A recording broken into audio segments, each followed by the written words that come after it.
Sun Country and Allegiant agreeing to a merger. Essentially, Allegiant's buying Sun Country, and Sun Country goes away as those combine operations. Is this good news for travelers or bad? Well, let's bring in somebody who might have some idea of how that goes, and that's Gunnar Olson, no relation with Thrifty Traveler. How you doing, Gunnar? I'm good, Rob. How about you? Good. Hey, are you still coaching lacrosse? I'm actually not this year. I just had a little girl, so I'm taking the year off, letting the team breathe without me this year. Congratulations. I did not know. Thank you very much. What's her name? Her name's Emery. Oh, fantastic. Well, congrats. I did not know that. And we'll get you back out on that lacrosse field next year, maybe.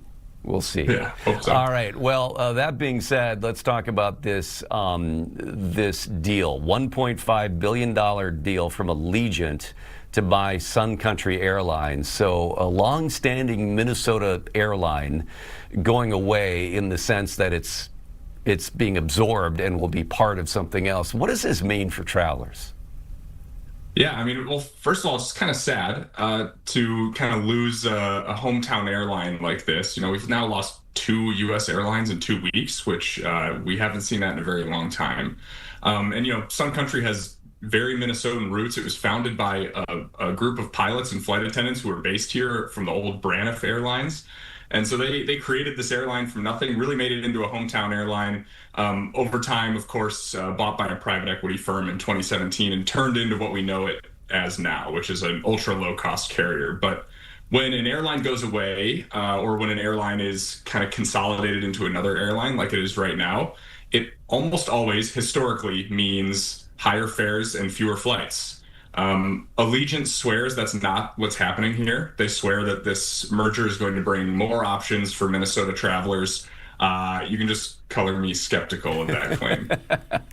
Well, I mean, it increases the fleet. I just read here that, what is it? Together, it'll be 195 airplanes serving 175 cities. So, you know, when you think about, you know, when you scale up by putting these together, that should help cost. But that isn't necessarily what happens when competition is removed. That's right. And these airlines have some what I'd call compatibility issues too. Allegiant, as an airline, really likes to fly routes that there's no competition on. So they fly from places like Rockford, Illinois, or Sioux Falls, South Dakota, or La Crosse, Wisconsin, even St. Cloud, Minnesota, down to Vegas and down to South Florida. They don't want any competition. They just want to be the only game in town. Sun Country, on the other hand, lives in the shadow of a Goliath at Delta here at MSP and flies almost exclusively only routes that have tons of competition. So I'm not sure how these two models are going to meld in terms of commercial service. And also, Allegiant already pulled out of MSP. They did it in August of last year. So clearly they weren't super bullish on what MSP had to offer them. So the idea that they're going to all of a sudden, flood a bunch of Allegiant flights into Minneapolis, I'm just a little skeptical of that. Well, are you skeptical too about the potential for some of the Sun Country flights that people really like and rely on here, going to vacation destinations? I mean, that's how they started. I mean, that's the name. That some of those options and offerings might disappear. Yeah, I mean, in the short term, I think Sun Country is going to continue to operate as people know and maybe love. If you're flying in the next, 7, 8, even close up to a year, you're probably going to be flying Sun Country. You're going to buy that ticket on suncountry.com. It's going to be a very Sun Country experience. It's going to take probably up to, 12 to 18 months for this, acquisition for these two airlines to get under the same umbrella and for all the planes to look like Allegiant planes and things like that. So in the short term, the Sun Country flight you booked for tomorrow is going to operate as normal. The one you booked 6 months from now also probably going to operate as normal.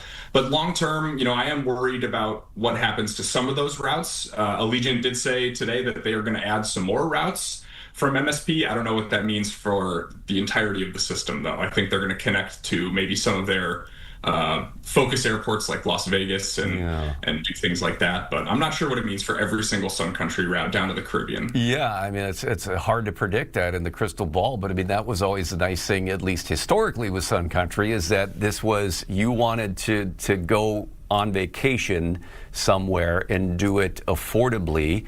that was really your option. Hey, whether it's going down to Phoenix or if it's going down to the Caribbean, that was always a nice option. And now if you look at those from the major airlines, those tickets are pretty high. Yeah, especially right now. If you're seeing high airfare out there, we feel your pain. I mean, it's a mess. It's not fun out there. Our flight deal analysts at Thrifty Traveler Premium, we're searching for cheap fares all day, every day. We're finding some really good stuff, especially if you're willing to be a little flexible, maybe fly in the middle of the week, or definitely if you're able to use those points and miles. But the loss of not just Spirit, but also, the Sun Country brand over time is going to affect fares in MSP. There's no doubt about it. When Delta gets to set whatever price they want, we've seen how high it can get, and you can see it right now on Delta.com in a lot of cases. Yeah, so I'm worried about it. You can. And on that note, you just, in going into the other airfare issues here, because we found some deals for you guys, and many of those are last minute deals. We've had vacations. I think we went to Paris very cheaply.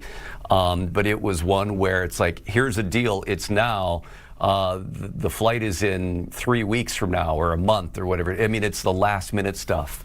Are you still seeing as many of those last minute sort of fire sale offers on airfares? You know what? Right now, we're not seeing these fire sale offers, but I do have a sneaking suspicion that we're going to soon.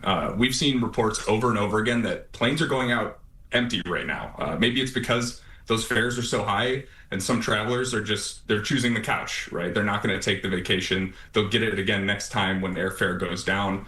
Eventually, the airlines can't just cancel all these flights. They're going to have to operate them. And I suspect that we may have a fire sale like you explained coming soon, especially if you're willing to wait a little bit.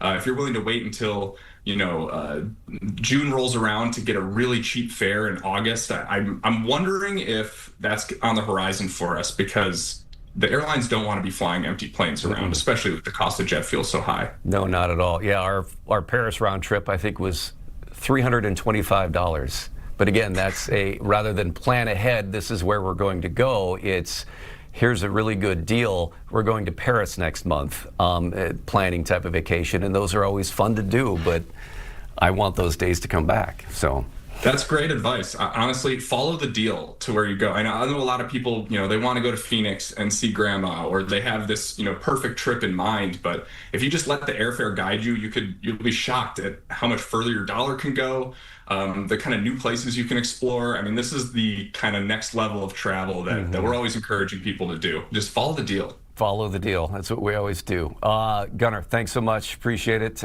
Congrats on the new daughter, and we'll talk to you soon. Thanks so much. Anytime, Rob. All right, there you go.